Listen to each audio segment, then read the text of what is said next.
مبخوت بالماضي رجل صمصوم. نعم ابو عدنان. الخور له بصمه حسينه.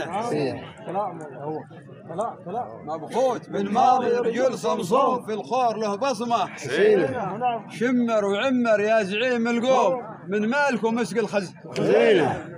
من مالك ومسك الخزينه. واحنا شهدنا له بذا المعلوم وعتعب ربي يعينه. مبخوت بالماضي رجل صمصوم، في الخور له بصمه حسينه. هذا الماضي رجل صمصوم، الخور له بصمه راسي. مبخوت بالماضي رجل صمصوم. الخور له بصمه حسينه.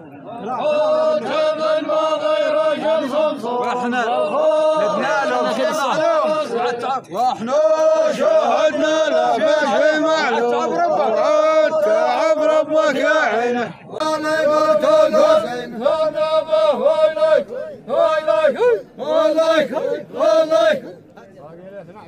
مبخوت باقي له 12 يوم سعيد في سوق المدينه والظلم بين الناس ما بيدوم يا اصحاب العقول. نعدها باقي له 12 يوم الظلم بين الناس ما بيدوم اصحاب العقول. يسعد في سوق الزبينه.